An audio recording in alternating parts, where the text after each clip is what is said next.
Hello, everyone. I'm Adell Coulliette. I'm doing my sculpture presentation on Simon Rodia and his life's work, the Watts Towers. Simon Rodia, he is an Italian-American outsider artist, meaning he had no formal training in the arts, but he still made something way bigger than anyone would have ever dreamed. He was born and raised in Sereno, Italy. He immigrated to the U.S. when he was 15, and he lived in Oakland for a bit in California, and then moved to Long Beach, working odd jobs. Then he settled in Watts, a neighborhood in Los Angeles, California, and that's when he started building the Watts Towers, starting in 1921 and going all the way to 1954. But even after 1954, he still kept like fixing the towers. And at one point when he was 75, he fell from one of the towers. It was kind of a low fall, but because he was as old as he was, he didn't make it, unfortunately. And ever since then, a lot of people have gone through a lot to help preserve these towers after him. So this is a Google Maps screenshot of the neighborhood of Watts, Los Angeles, where the Watts Towers are. And you can see nearby they built a Watts Towers Art Center, and there's also an amphitheater they built right in front of it. So like whenever they're playing music and things, you can see the towers in the background, and it's really cool. Simon Rodia actually referred to these towers as Nuestro Pueblo, which in Spanish means our town. The towers stand at 99.5 feet tall. Like, at least the tallest one is 99.5 feet tall. And it's basically all steel rebar, wire mesh, concrete. It's actually a particular mix of concrete by the artist that is just, it has actually baffled a lot of people who are working on it, just how structurally sound this thing is based on just concrete and rebar and wire. But it's adorned with glass and seashells and porcelain and other found objects. There's little figurines and things that you'll find as well. This is actually a picture from 1959, July 1959, where a crowd is actually watching the structural testing of the Watts Towers, and to their surprise, it's structurally sound. Even though there was no welding involved or anything, he just used simple tools. He used I know he used pliers. Um, I think just hammer and like chisels and things like that, but he didn't really ever use power tools. I don't think they even had power tools that were available to him, at least. He made the entire thing by himself, no help whatsoever. Here's a small mosaic on the tallest tower that actually shows the words Nuestro Pueblo and the year 1921. There's a little spot down here where it's just, uh, the mosaic tiles, as well as, the bottoms of bottles and stuff like that to make these green, adornments. And this is a picture of the south wall, which is also made of concrete and mosaic tiles and things like that. And there's a little entrance into the Watts Towers.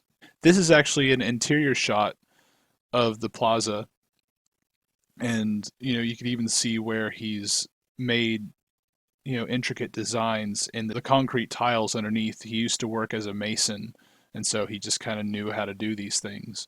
And even on the insides of the towers, you also get to see all these, kind of interesting stones as well as glass that, from bottles. There's a bunch of different bottles of glass, and even the mosaic tiles going all along the ribs and the structural pieces that are holding the tower's outer shell. We also see found ceramics that create colors and textures along the arches and beams.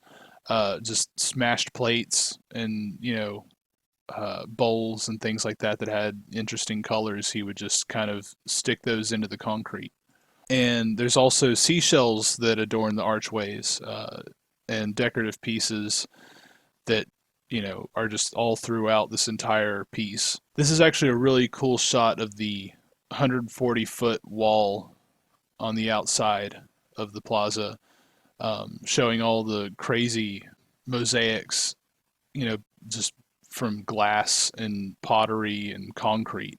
And here's a photo showing some more mosaic work on the decorative pieces, and also like the towers. You can see the beams that are holding two of the towers together also have little squares of tiles. And there's a close-up shot of the tile work. It's just a bunch of plates and bowls and all kinds of stuff like that, even bathroom tiles and kitchen tiles that are just beautiful to look at. It's very intricate.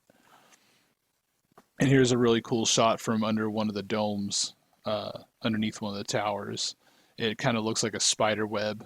But even on the insides of these ridges, there's still more and more of these little pieces of mosaic tiles. And there's a really big effort right now to keep the towers up and keep, to basically make sure that they aren't falling apart, which they do on a daily basis. And so whenever little pieces will chip off, they actually take pictures of where they fell, and they will match it to a database of like hundreds, if not thousands of images of where these pieces could have fallen from, and then they actually adhere it back on where it originally fell off from. And it's, they try to use a similar concrete that Simon actually used, and they've gotten it close enough, but things still fall off. It's just going to happen. I also kind of wanted to get into the Watts Towers being shown in popular culture, and I just really really like this image of these young guys just kind of hanging around that area, listening to a radio, just enjoying the Watts Towers for what they are.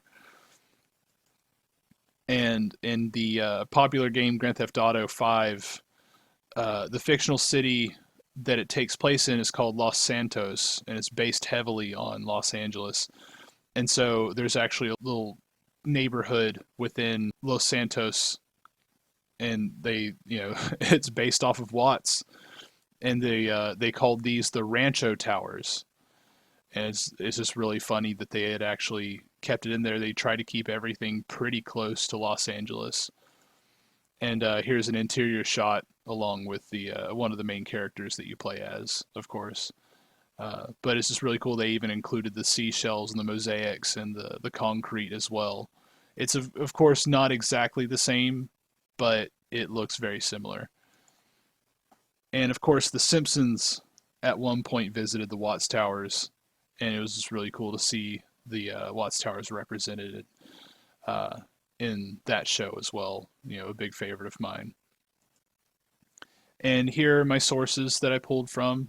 I watched a couple of small films on him.